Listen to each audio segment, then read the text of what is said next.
Minggu yang lalu kita membahas tentang ilmu hikmah. Masih ingat ya, Luqman diberikan nikmat ilmu hikmah. Masih ingat hikmah artinya? Pancasila nomor berapa kemarin? Hikmah Pancasila Lupa semua. 4. Ada dalam Pancasila ya. Ada. Nomor berapa? 4. 4. Apa? Hafalnya nomor 4?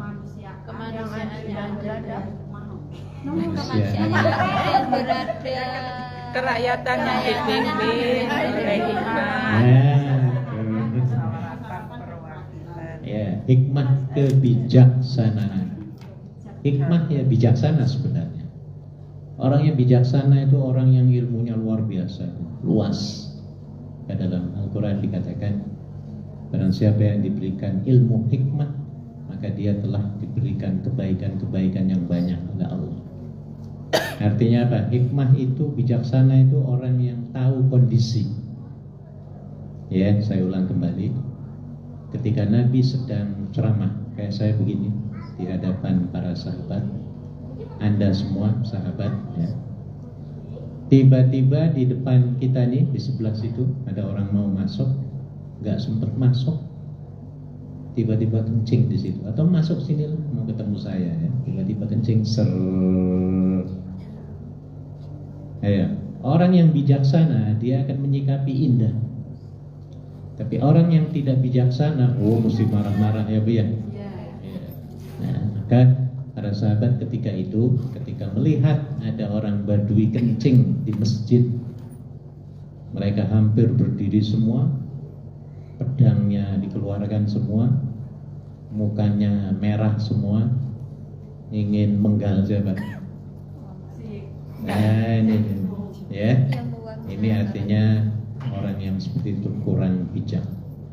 Nabi yang bijaksana, dia mengatakan pada para sahabat, biarkan dulu kencingnya, habiskan. Duduk lagi, kamu duduk, tenang, relax, sit down, ya, calm down, put your gun down. Apa daun-daunan ini?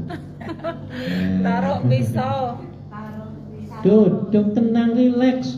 Wah, lagi nguyuk, baru seprapat kok kamu suruh berhenti. Ini namanya nggak bijak. Bijaksana, bijaksono.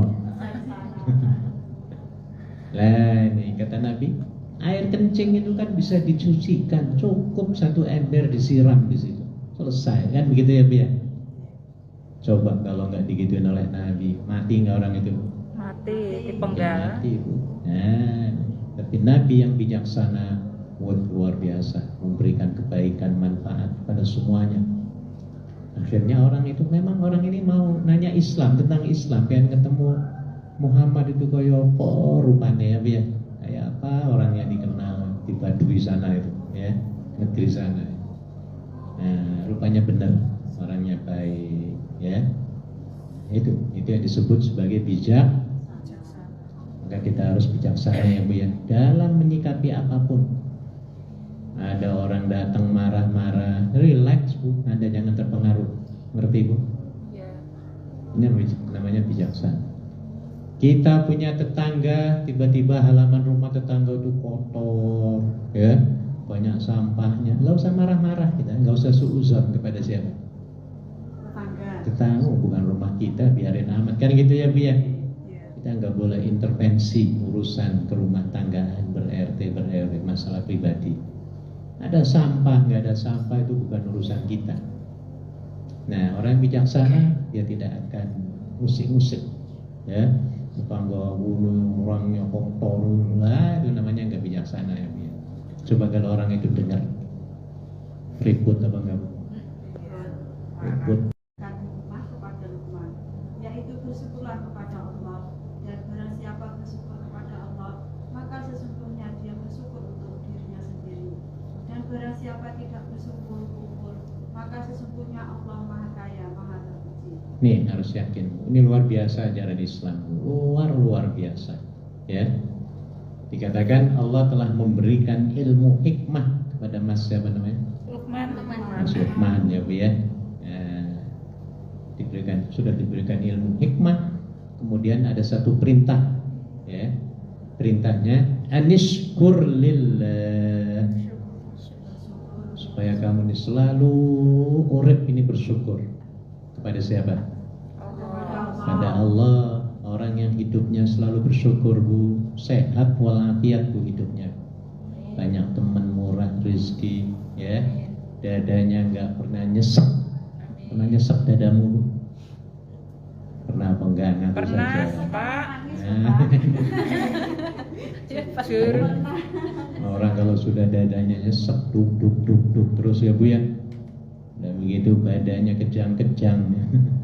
Karena disakitin. Nah, ya, adanya meriang-meriang, apa yang terjadi bu? Stroke. Iya, bisa ambulan datang bu. Dengan syukur habis semua insya Allah. Ya, Iya. teman kita pakai baju baru, alhamdulillah ya Allah. Temanku nasibnya bagus banget, Engkau berikan rezeki kepada dia. Nah ini orang yang diberikan ilmu hikmah. Orang yang hasad dengki, iri, apa kira-kira reaksinya? Oh ya, nggak dia apa-apain di sininya, buk. Kemudian mulutnya ngomel, malah harus paling juga beli KW-KW, apa macam-macam lah. Dia seuzannya biar Paling dia ngedrek. orang supaya akhirnya dia ngomel sendiri, sakit sendiri. Orang lagi seneng dia malah justru apa? Sakit hati. Kepanasannya kobong kobaran. Bikin story. Iya. Orang ahli syukur indah bu, enak bu, enak. Ahli syukur tuh enak banget. Kayak sekarang nih kan, nggak panas nggak dingin, ya alhamdulillah. Ya, panas juga, ya alhamdulillah. Ya, musim dingin, ya alhamdulillah. Ya, sepatu baru beli $500 hilang, ya. Alhamdulillah. Ya itu loh maksudnya. Berundel dulu. Enak. Pasti berundel dulu bapak. Ya, ya wajar lah, tapi jangan gede-gede gerundel. Ya. Ya awal Tapi lagi nantinya minggu enak. sepisan. Iya. Dia bersyukur karena sepatunya masih laku, kan gitu ya Bu ya. Mudah-mudahan bermanfaat, kalaupun dijual mudah-mudahan bisa beli beras untuk keluarganya. Nah ini orang ahli syukur. Beda dengan orang yang full dengki, hasad dengki. Ya. Indah orang bersyukur. Makanya sehat. Nabi itu sampai 30 kali 100 kali ya Bu ya. Setiap habis sholat 33 kali baca alhamdulillah, alhamdulillah, alhamdulillah. Panjenengan baca nggak? Dikiran ya? Itu bagus loh. Ya.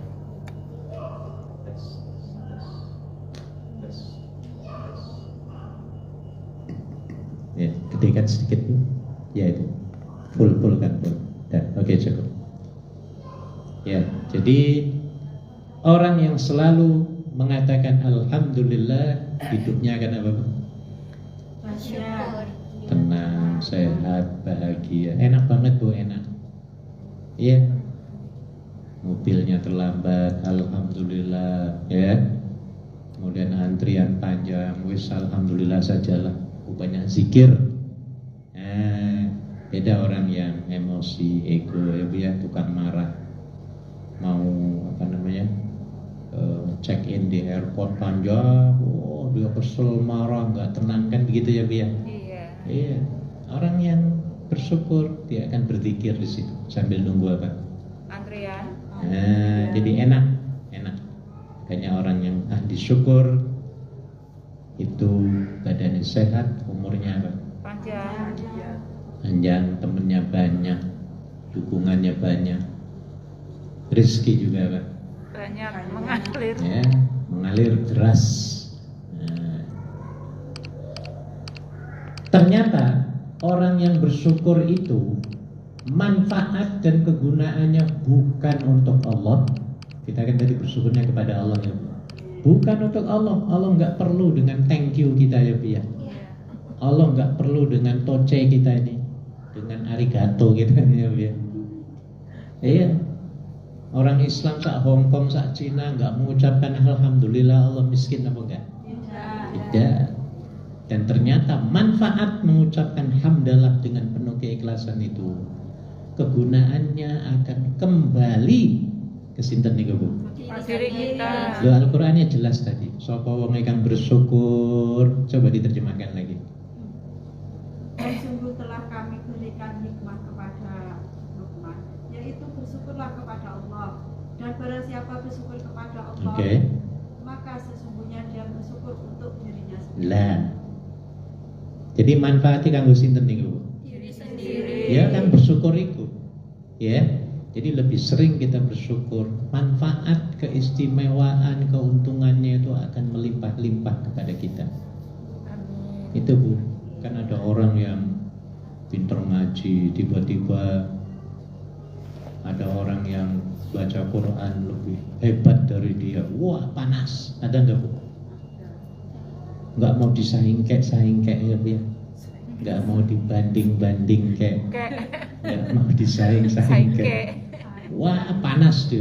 Ada orang baru, suaranya kok ngalahin aku. Ini bahaya ini nanti. Wah, ini kayak gitu. Kira-kira ada kayak gitu? Ada, tapi nggak kelihatan. Mungkin ada ya, Bu. Mungkin ya. Namanya setan, Bu ya. Setan itu mesti mendukung yang ini nih. Iya. Betul, Bu. Nah, ya, dia maunya yang ngetop terus. Gak ada yang mengalahkan, gak ada yang menyaingi, ya, Bu ya. Iya. Orang bersyukur, wah dia akan senang, Bu. Ada orang baru, ya Allah ini kok bagus banget suaranya, ini dari mana nih Mbak ini? Mudah-mudahan dari kecamatanku sama. Loh, kayak gitu loh, Bu. Ya, alhamdulillah ada yang lebih pinter. Mudah-mudahan bisa bantu di halaqah apa? Selasa. Wah, ini mentang-mentang di halaqah Selasa paling pinter ngaji nih. Akhirnya apa? Dia ngasih instruksi, mbak awas ya, kalau mau ngaji jangan ke orang lain, ke aku saja, ya. Ke orang lain itu ya boleh tapi kurang abdol, lah gitu, Bu. Ini artinya apa, Bu? Sombong. Nah ini tidak mempunyai rasa jiwa syukur, seolah-olah dia sendiri yang pengen menguasai semuanya. Nah, ya nggak boleh sombong itu. Sombong itu sifatnya milik Allah. Boleh nggak Allah sombong? Boleh.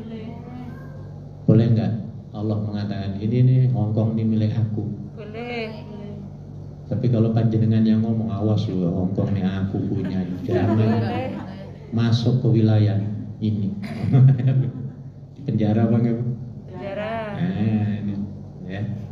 Jadi itu indah orang yang bersyukur.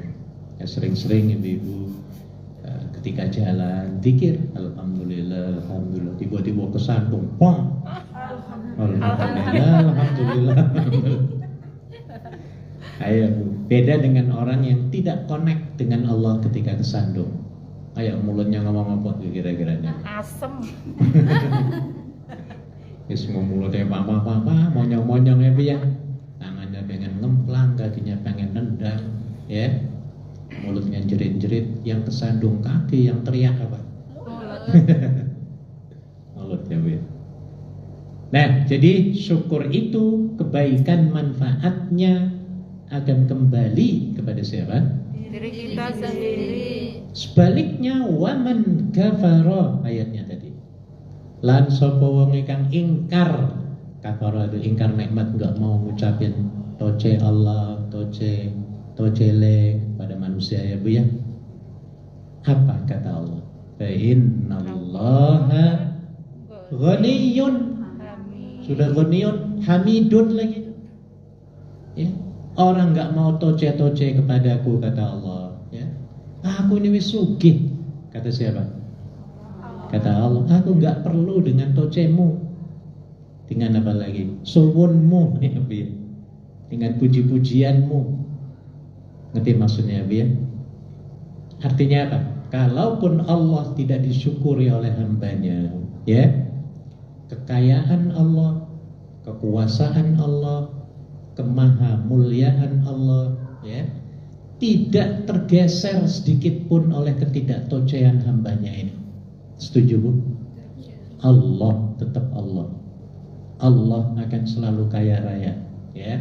Allah akan selalu terpuji walaupun dibanggangi orang, walaupun orang gak terima kasih, walaupun diingkari manusia hambanya. Allah tetap Allah dengan punya sifat ataupun asma Ghaniyun Hamid. Allah tetap sugih lan Allah tetap Hamid. Apa Hamid itu? Maha terpuji. Tetap Allah dipuji-puji malaikat. Kalau manusia nggak mau muji, malaikat akan muji. Ya, itu maksudnya. Allah tidak akan kehilangan kekuasaannya karena kita tidak memujinya. Berarti manfaat dan kegunaannya, faedahnya akan kembali kepada siapa bersyukur itu? Pada kita sendiri. Itu loh Bu maksudnya. Biar tolong ya biar termasuk dimarahi orang, wis alhamdulillah saja Bu. Majukan gebrak wis syukuri mawon niku. Alhamdulillah yang baru dipukul-pukuli baru meja gitu loh. Neng-nengan. Ngerti ya Bu ya? Majukan kalau prak meja ini boleh. Syukuri baru meja yang dipukuli ya boleh. Masih belum ngemplangi siapa? Kita. Enak indah insya Allah Bu. Bahkan ketika majikan marah, minta maaf ya, mudah-mudahan enggak marah. Kitanya sebagai orang yang dimarahi, yang sehat ini ya, harusnya kita itu mendoakan majikan, kasihan ya. Kenapa kasihan? Karena ketika majikan marah-marah, sebenarnya dia sedang terserang penyakit hati. Iya memang. Hatinya kesel, kalau kesel itu wah sudah cepat ambruk. Ya, makanya Nabi pernah pesan ya. Dalam sebuah hadis dikatakan, "Idza saluhal jasadu kulluh." Apabila hati itu sehat, tenang, tentrem, maka sehat semua anggota badannya, termasuk endas-endasmu semuanya biar. Kalau hatimu sehat, endas kita akan sehat. Sebaliknya kalau hatinya sakit, dikit-dikit sakit hati, sedikit-sedikit mangan hati, sedikit-sedikit perih hati. Apa yang terjadi? Nah, yang diserang endas dulu, kepala ya Bu yang puyeng. Akhirnya pergi kemana? Apotek. Beli apa? Bodrek, Paramed, Panadol, paracetamol, Paragrip. Pokoknya obat puyeng itu loh. Iya, itu karena artinya tidak bisa ditata. Beda dengan orang yang bisa menata. Nggak perlu yang namanya pil-pilan itu tuh. Kapsul-kapsulan, obat-obatan itu nggak perlu. Ya, kalau kita bisa menata apa? Hati. Ya, jadi kalau hatinya sehat, tidurnya juga nyenyak, mangannya apa? Enak. Adusnya bersih. Kerjanya tenang, enak. Enak tuh serba enak.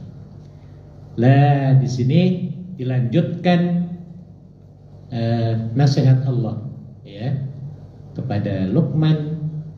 Kemudian Luqmannya menasihati anaknya. Apa? Ini termasuk untuk kita nih, kita sebagai orang tua atau kita sebagai anak yang masih ada orang tua ya. Ini perlu kita amalkan nasihat Luqman. Mari kita baca.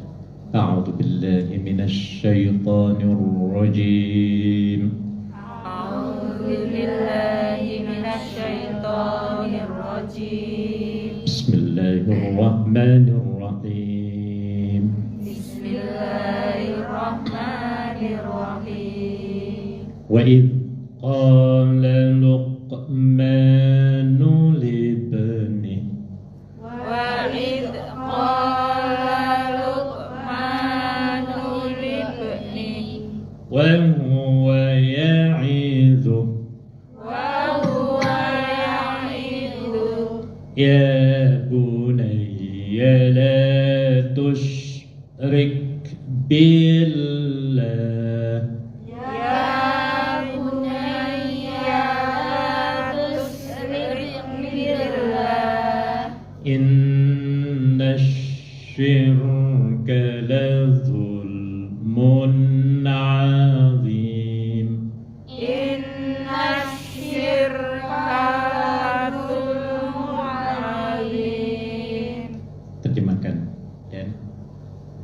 Dan ingatlah ketika Luqman berkata kepada anaknya ketika dia memberi pelajaran kepadanya, "Wahai anakku, janganlah engkau mempersekutukan Allah. Sesungguhnya mempersekutukan Allah adalah benar-benar kezaliman yang besar." Ini kita juga demikian ya, ataupun yang punya cucu ya Bu ya. Coba sering nasihati, perkenalkan Allah pada anak cucu kita ya. Perkenalkan Allah. Yang harus diperkenalkan dulu bukan perkenalan ekonomi ataupun dolar ya. Kalau di Cina itu anak-anak masih bayi dipegang dolar. Ya mungkin tujuannya supaya nanti jadi apa Bu? Miliarder. Jadi industrialis, jadi bisnismen ya Bu ya. Ya, dipegangnya masih bayi dipegangi duit ya Bu ya. Belum ngerti ya.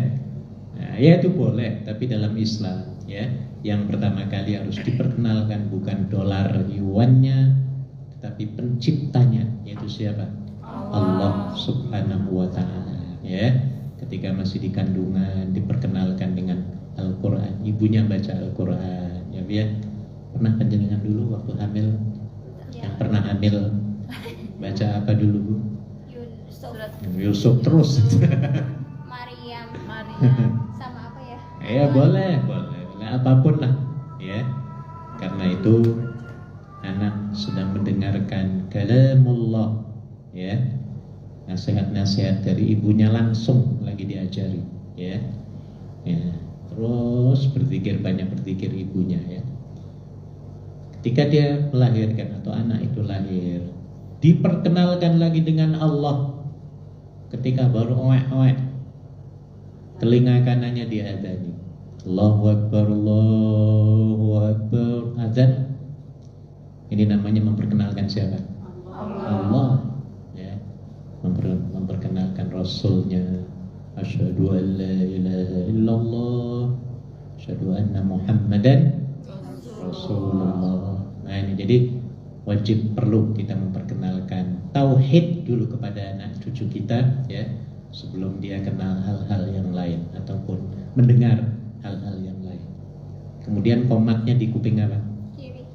Kiri. Ini namanya memperkenalkan ataupun memperkenalkan ilmu tauhid, keesaan Allah kepada anak yang baru lahir ya. Terus diajari ya waktu kecil ya, apalagi kalau ngapal surat-surat pendek ya. Karena anak yang ngapal Al-Qur'an, surat-surat itu mesti otaknya cerdas. Mesti cerdas, kedepannya itu cerdas. Al-Qur'an aja bisa dihafal ya Bu ya. Apalagi yang masalah sepele-sepele dunia yang lain. Ya ini ya. Iya, makanya banyak orang yang bukan ulama, bukan. Oh, insinyur, kalau di negara Arab banyak hafal Quran, ngetop semua. Arsitek, insinyur, tukang jalan, tukang buruh. Terkenal itu orang Afrika di YouTube. Orang hitam ya biar kemana-mana ngapal Quran, macul Quran, bawa itu ngapal Quran, ya. Terkenal lah. Kayaknya ada yang ngasih hadiah umroh itu, bukan orang Afrika, ya. Hafal dia Quran, sambil kerja dia baca Quran. Jadi cerdas, otaknya cerdas dan insya Allah ya kelakuannya juga baik. Maka tidak ada kaitannya yang namanya Al-Quran itu harus orang yang anak iyai ataupun santri, tidak semestinya. Setiap kita siapapun ya, jabatan posisi kita ya, upayakan supaya apa? Baca kalau bisa, hafal dan renungi Al-Quran itu. Karena Quran ini milik kita bersama. Quran ini merupakan guidance atau guideline ya, merupakan petunjuk untuk kita semua ya. Dzalikal kitabu la raiba fihi hudan ya. Kitab itu kata Allah ya, merupakan hudan lil muttaqin, petunjuk bagi orang-orang yang bertakwa. Jadi petunjuk kita kemana-mana kita ini diatur sebenarnya oleh Quran dan hadis ya biar kita duduknya hati semua diatur semua Bu. Mau ke WC baca doa ya, di dalam WC ojo ngobrol nyanyi-nyanyi tiktokan. Nah Nabi ya, nggak benar itu ya. Ya, atau telepon-teleponan, ya, keluar dari WC, bersyukur kepada Allah dengan baca doa. Oh, semuanya diatur. Mau masak baca Bismillah, mau nyicipi Bismillah ya Bu ya. Mau duduk ada aturannya, termasuk bermajelis ya Bu ya. Mau bicara, apalagi mau kerja, wah semuanya diatur. Dagangan diatur, ekonomi diatur, mau bikin apa diatur, semua itu dalam Islam ya, dalam Al-Quran ya. Quran dan Sunnah inilah petunjuk yang paling lengkap ya, yang dalam agama lain tidak disinggung. Coba masalah wain tahu wain, bersin tahu bersin, Ya. sampai diatur. Agama lain mana ada Bu? Kita bersin, wah alhamdulillah. Yang dengar apa? Ya Ya, Rahmatullah. Allah, yang lain dengar lagi ya dikumul. Coba Bu ya, ketika kita bersin tadi sunahnya mengucapkan apa? Alhamdulillah. Kenapa begitu? Bersyukur. Ada satu kajian kesehatan. Orang yang bersin itu adalah orang yang mati sebentar. Gue ingat apa orang bersin itu? Bener nggak? Iya. Matanya mulai begini apa merem? Melek. Ayo. Ada yang pernah nggak merhatiin gitu loh, orang yang bersin itu matanya Merem ya? kayak baca gitu loh gini. Merem apa melek? Merem. Ya, itu tandanya mati sebentar. Nggak inget apa-apa tuh ketika bersin ya Bu ya. Kemudian dihidupkan lagi oleh Allah, yang penyakitnya semua penyakit dalemannya itu hilang semua, keluar ya. Maka kita dianjurkan untuk baca apa?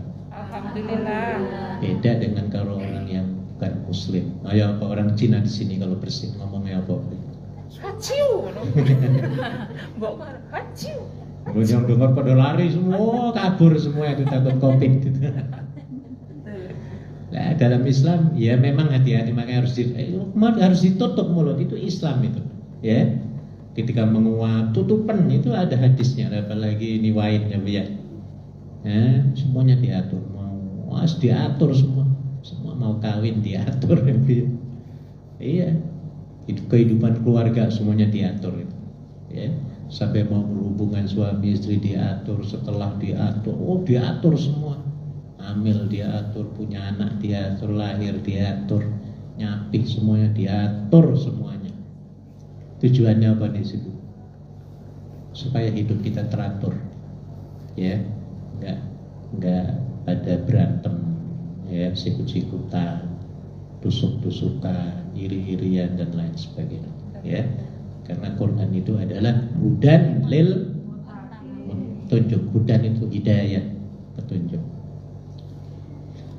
Oke, jadi ini penting ibu-ibu yang punya anak cucu ya, beritahu anak kita yang baru punya cucu nih supaya apa? Perkenalkan anak kita dengan kalimat apa? Tauhid atau perkataan Allah. Walaupun belum ngerti, suruh dengar saja. Karena kalau kita dengar saja walaupun nggak ngerti seperti Al-Quran, itu akan diberikan rahmat dan ketenangan. Iya, ya, ada dalam Al-Qurannya, dalam surah Al-A'raf kalau tidak salah. Wa idza quri'a al-Qur'anu fastami'u lahu wa ansitu la'allakum turhamun. Ya, apabila Quran dibaca, maka dengerin, pasti Allah akan memberikan rahmat, kasih sayang, ketenangan kepadamu. Ini walaupun gak ngerti kita ya Bu ya. Karena dengan pembacanya saja ya, itu dianggap sebagai ibadah kalau Qurannya. Beda dengan baca koran, baca Facebook. Itu nggak ada nilai ibadahnya ya. Kalau Quran ada nilai ibadahnya, bahkan sampai secara detail ya. Imam Ali secara detail pernah menjelaskan, barang siapa yang membaca satu huruf saja dalam Al-Quran ketika sholat, ketika apa? Sholat, Allah akan memberinya 50 kebaikan pahala. Bayangkan satu huruf ya Bu. Pernah ngitung nggak surat Fatihah itu berapa huruf? Banyak. Nggak pernah ngitung? Enggak. Wah, coba hitungan, tak kasih PR. Alif lam ha. Dari Bismillah itu, ya, sampai walad dolin hitungan. Nah, coba.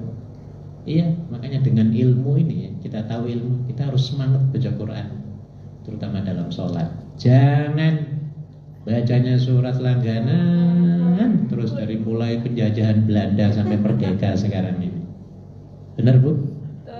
Rakaat pertama ya maca inna a'toina kal kautsar. Rakaat kedua lekul. Benar sih Bu? Benar nggak Bu? Iya betul Pak. Mau ngerubah lebih panjang, itu lagi. Setannya ya Bu ya. Nah, jadi ini ya penting. Kemudian, jadi ancamannya apa tadi? La ya bunayya la tusyrik billah. Wahai anakku, jangan sekali-kali menyekutukan Allah. Menyekutukan itu apa artinya?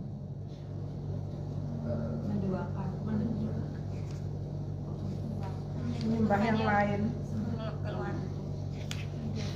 Orang musyrik itu menyembah Allah apa enggak?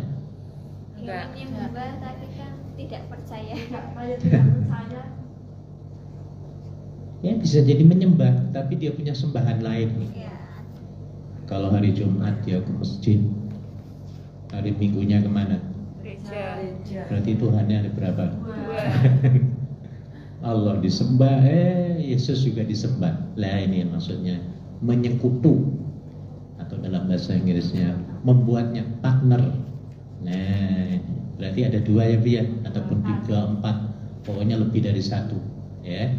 Ini namanya musyrik. Naudzubillah ya. Karena yang namanya musyrik itu kata Allah ya, zulmun azim, satu kezaliman ya yang sangat besar, dan dosanya tidak akan diampuni oleh Allah Subhanahu wa ta'ala. Dalam Al-Quran banyak ditegaskan dosa yang tidak diampuni, salah satunya adalah al-isyraku billah ya, yaitu menyekutukan siapa? Allah Subhanahu wa ta'ala. Makanya hati-hati ibu-ibu ya, punya anak cewek. Saya pagi ini dapat WhatsApp dari London. Ada dulu bapaknya di sini kerja di bank ya. Anaknya sekolah di London, perempuan. Tiba-tiba pacaran dengan orang ateis, orang nggak punya agama. Dia bertanya ke ibunya karena bapaknya sudah meninggal. Nah, ibunya menyuruh hubungi saya. Nah, ada 3 pertanyaan di situ. Ya. Dua-duanya ya mungkin baru tahap perkenalan, saling suka lah, tapi belum mendalam. Nah, orang ini ateis cowoknya, ya. Nah, banyak pertanyaan dilemparkan ke saya sudah jawab tadi. Ya. Nah ini, kalau dia ikut, bahaya, ya, bisa jadi. Makanya yang di dalam syariat Islam, ya, perempuan muslimah itu tidak boleh dikawinkan dengan lelaki yang non muslim. Kenapa begitu? Karena dalam Islam yang namanya lelaki itu adalah qawwamuna 'alan nisa. Ya. Rajane perempuan ataupun presidennya perempuan, imamnya perempuan, imamnya istri lah. Coba dibayangkan. Setaat apapun perempuan, ya, sehebat apapun, kalau dikawinkan dengan laki non muslim, ayo akan katut hanyut apa enggak? Mesti sudah bentak-bentak. Kalau enggak ya dia harus manut pada suami. Nah kalau sudah manut, dilarang sembahyang. Ya enggak boleh sembahyang, itu maksudnya. Makanya enggak boleh seorang wanita perempuan muslimah itu mengawini non muslim. Mau kawin juga, ya harus belajar Islam dulu yang cowoknya, baru dia syahadat. Jadi masuk Islamnya itu bukan karena kawinnya, tetapi karena keinginan hatinya itu sudah yakin, ya, iya. Tapi kalau syahadatnya karena nikah, ini yang nantinya akan menjadi masalah. Akhirnya nanti dia kembali lagi ke agama dulunya. Sulit, perempuan nggak bisa berbuat apa karena dikuasai, ya. Sementara rajanya kesasar, yang imamnya kesasar, kan istrinya akan menjadi limbo ataupun sulit, dilema, ya. Nah, ini makanya pastikan kalau bisa ya boleh saja akan menikah dengan mualaf ya biar. Tapi yang paling ya kalau mualafnya itu memang betul-betul dia hidayahnya, karena hidayah, wah itu luar biasa. Ya. Jadi penting kita punya anak ataupun cucu, terutama perempuan ya, kenalan dengan cowok yang non muslim apalagi ateis, maka pastikan dia harus mengenal Tuhan dulu ataupun bersyahadat. Ya. Karena kalau tidak, keturunannya nanti Bu akan sulit ngaturnya. Ya, keturunan kita nanti ya kesananya nanti berapa ratus tahun yang akan datang. Ya. Nah, jadi ini penting. Ya, makanya Luqman menasihati anaknya, ya bunayya la tusyrik billah. Jangan sekali-kali menyekutukan ataupun menandingi Allah, termasuk dalam segala perbuatan, bukan sekedar hanya istilah penyembahannya Bu ya. Termasuk dalam bekerja. Anda bekerja, yang paling bagus itu niatkan lillahi. Tapi kalau niatnya karena majikan supaya dilihat, dijempoli terus, wah ini yang jadi masalah. Masalah Bu, orang yang kerja niatnya bukan karena Allah beda dengan orang yang kerja niatnya karena majikan. Ya, Bu, maksudnya karena Allah dengan bukan karena Allah. Anda di rumah nih ya, nyapu, bersih piring semuanya.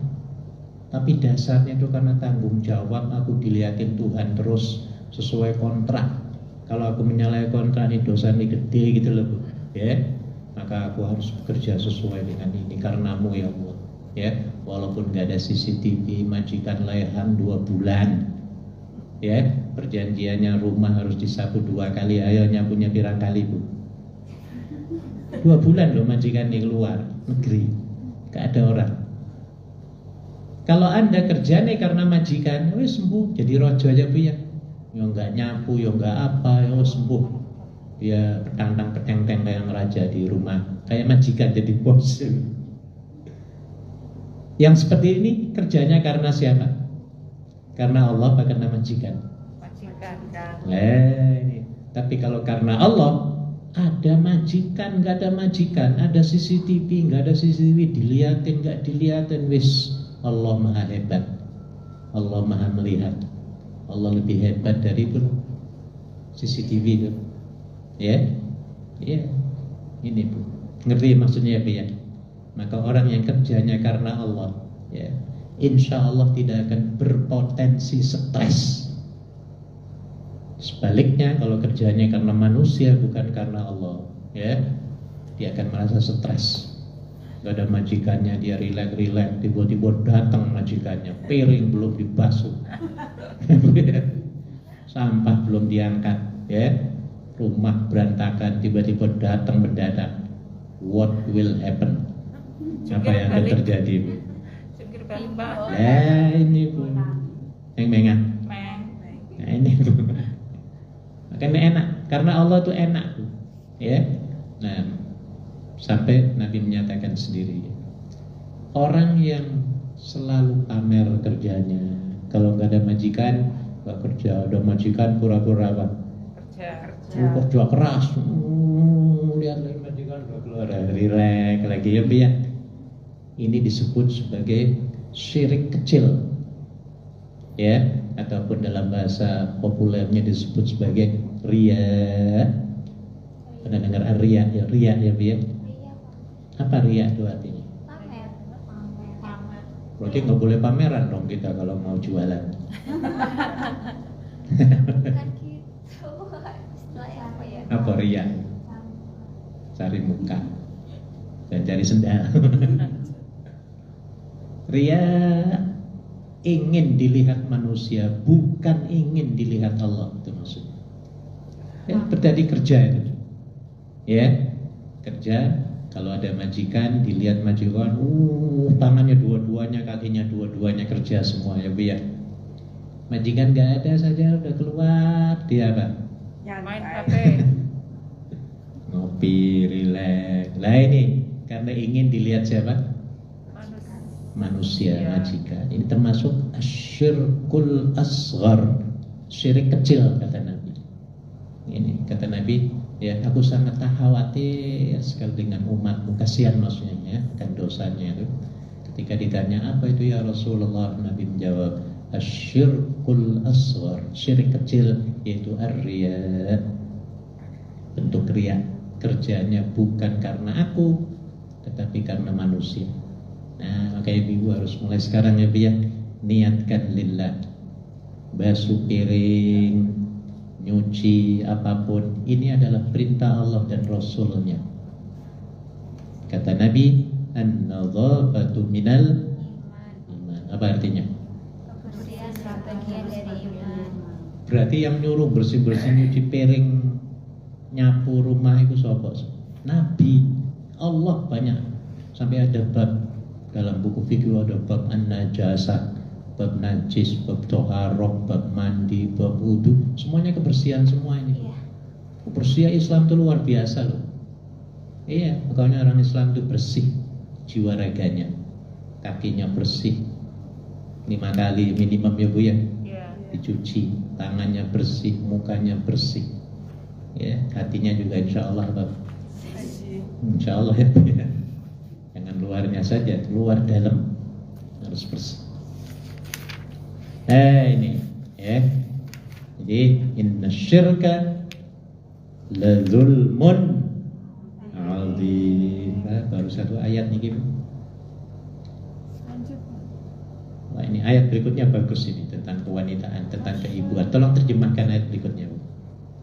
Dan diperintahkan kepada manusia agar berbuat baik kepada kedua orang tuanya, ibunya telah mengandungnya dalam keadaan lemah yang bertambah-tambah, dan menyapihnya dalam usia 2 tahun. Bersyukurlah kepadaku dan kepada kedua orang tuamu, hanya kepada aku kembali. Luar biasa Bu, kita ini segede sampai kayak gini nih Bu ya. Ingat ibu kita, orang tua kita ya Bu ya, dulunya ya sampai 9 bulan nggak bisa tidur, lena jalannya, nggak bisa lari kayak orang Hongkong ya Bu ya. Kasihan itu, mau berdiri susah, mau duduk susah ya Bu ya. Ya panjenengan mengalami sendiri yang pernah hamil ya. Saya kan nggak pernah hamil ya. Jadi Anda yang pernah merasakan ini ya. Apalagi kalau mau melahirkan, yang taruhannya adalah apa? Hidup matimu itu ketika itu. Iya. Betapa tersiksanya jadi seorang ibu yang melahirkannya dia.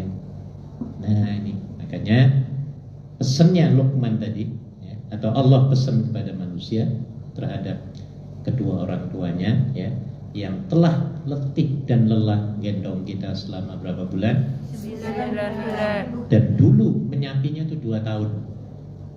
Zaman sekarang apalagi perempuannya kerja ya, apalagi ditinggal ke Hongkong, baru ngawak 3 bulan dapat panggilan. Akhirnya minum susu apa Bu? Sapi. Langsung disapi ya Bu ya, dengan air susu sapi lagi. Kayaknya ada yang begitu itu. Kalau masih bayi ditinggal, ya Allah, rindunya, kasihannya Bu ya. Nah, sekarang ada ilmuwan, seorang saintis baru menemukan ayat ini. Kenapa anak itu baru dilahirkan itu harus disapi 2 tahun? Ayatnya, walaupun ada yang baru setengah tahun sudah disapi ya Bu, tapi ayatnya mengatakan 2 tahun batasnya. Ternyata dalam ilmu sains modern, anak itu kalau sudah 2 tahun ke atas itu akan menyimpan memori sini, ingat terus. Kalau sebelum 2 tahun itu nggak ingat, minta maaf ya. Kalau laki-laki, anak laki itu minta maaf, tete ibunya kayak apa itu nggak ingat itu. Sebelum 2 tahun itu perutnya kayak apa ibunya, ya Bu ya, dia ambil misalnya ibunya nggak pakai baju, itu nggak ingat itu. Bayi di bawah 2 tahun nggak ingat apa-apa, nggak punya memori, masih belum punya. Tapi setelah 2 tahun disapi, wah dia akan ingat Bu. Ibunya ngomong apa, dia melihat apa, tersimpan, Ya kayak HP itu loh. Terus save. Itu Bu. Save itu. Terekam. Ingat, makanya waktu kecil itu kalau ngapal ya masih sampai. Allahu Akbar.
Sedikit saja tanggung.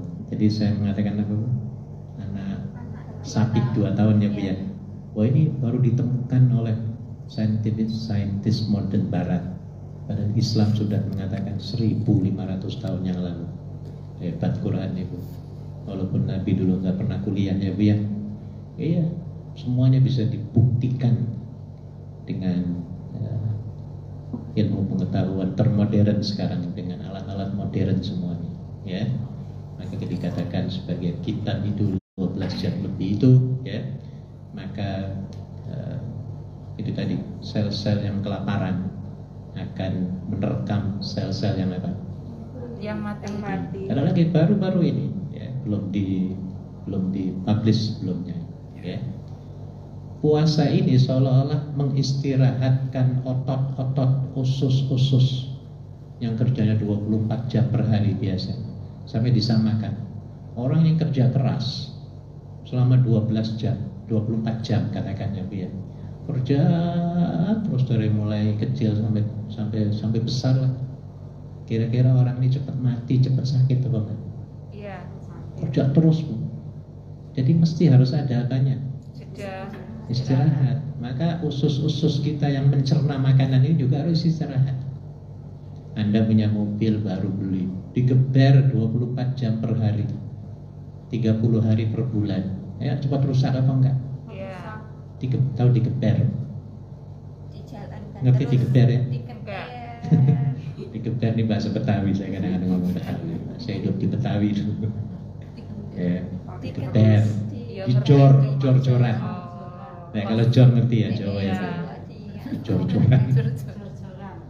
Ya, iya itu digeber kalau bahasa Betawinya, jor-joran. Ya cepat rusak. Sama kita juga demikian, ya. Makanya orang yang berpuasa itu kata Nabi, Sumu tasihhu, berpuasalah olehmu pasti kamu sehat. Pasti kamu Sehat. walaupun orang lain melihat kita ya Bu ya. Ya Allah, mesakno lemes temen aku nih Bu ya.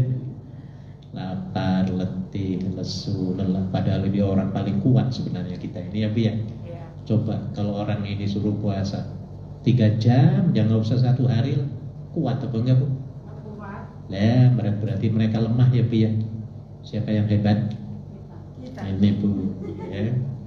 Iya, udah gitu nggak sahur lagi. Pernah nggak sahur Bu? Entok kuat juga sampai maghrib. Ya Bu ya. Nah, kayak orang Islam orang hebat sebenarnya. Baik, sadaqallah. Baru 1 ayat, 2 ayat Quran ini kalau kita bahas nggak habis-habis. Ilmu Allah luas banget. Sementara ilmu manusia bagaikan setetes di air, tetes di apa? Di apa? Di ember atau di lautan? Padang pasir. Lesep. Oke, baik, mari kita tutup dengan membaca tasbih kafaratul majlis. Subhanakallahumma wa bihamdika asyhadu an la astaghfiruka wa atubu ilaik. Kasih, ketemu lagi insyaallah di salat tarawih ya ataupun Selasa depan. Assalamualaikum warahmatullahi wabarakatuh. Waalaikumsalam warahmatullahi Silakan siap-siap. Selasa depan Bapak Udin udah. Besok dia datang. Masa Bapak? Masa Allah. Ya. Makasih Bapak. Besok Pak Udin.